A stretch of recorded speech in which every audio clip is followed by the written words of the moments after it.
আজকে আমি খুব সহজ একটা শসার তরকারি রান্না করছি, কিন্তু লাস্টে এমন একটা জিনিস দিয়েছি যেটা দিলে স্বাদ একদম বদলে যায়।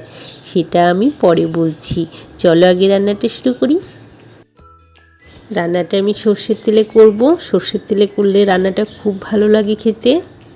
তেল গরম হয়ে গিয়েছে, এর মধ্যে আমি রাঁধুনি দিলাম আর দেবো কটা কাঁচা লঙ্কা। এবার আমি শসা কেটে রেখেছিলাম সেটা দিয়ে দিলাম। তোমরা যেমন খুশি করে শসাটা কেটে নিতে পারো। শসার এই তরকারিটা করতে একদমই সময় লাগবে না, চটজলদি হয়ে যাবে।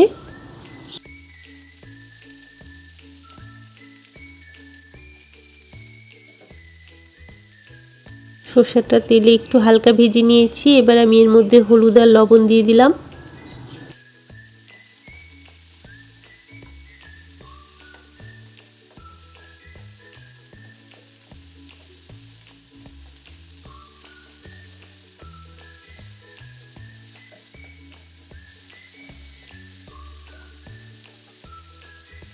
এবার আমি তরকারিটাকে 1 থেকে 2 মিনিটের মতন ঢাকা দেব।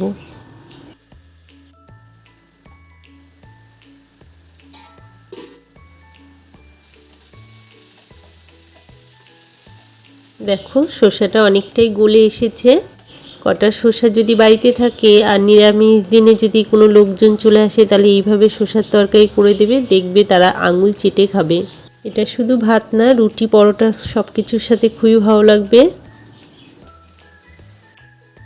সামান্য চিনি দিয়ে দিলাম।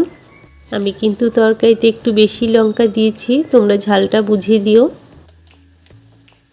দেখো শসার তরকারিটা অনেকটাই হয়ে এসেছে। যখন একদমই গলে যাবে, এই রকম অবস্থা আসবে, তখন আমি ঠিক 1 চামচের মতন বেসন নিয়েছি। জলে গুলে দেব না, এরকম শুকনো বেসনই দেব। বেসনটা দিয়ে কিন্তু আমি তরকারিটা খুব ভালো করে নাড়বো। 1 মিনিট মতন এটা ভালো করে নাড়লেই তরকারিটা হয়ে যাবে। যারা শসা খেতে পছন্দ করো না, তারা একবার অবশ্যই বাড়িতে এইভাবে বানিয়ে খাও, দেখো শসা প্রিয় হয়ে যাবে তখন। রান্নাটা আমার হয়ে গিয়েছে, নামিয়ে নেব। ঠিক আছে বন্ধুরা, রান্নাটা যদি তোমাদের ভালো লেগে থাকে তাহলে প্লিজ একটা লাইক করে দিও। আর যারা নতুন দেখছো তারা অবশ্যই সাবস্ক্রাইব করো পরের ভিডিওগুলো দেখার জন্য। আজকে ভিডিওটা তাহলে এখানেই শেষ করলাম, আবার দেখা হবে তোমাদের সাথে অন্য কোনো ভিডিওতে। বাই, সবাই ভালো থেকো।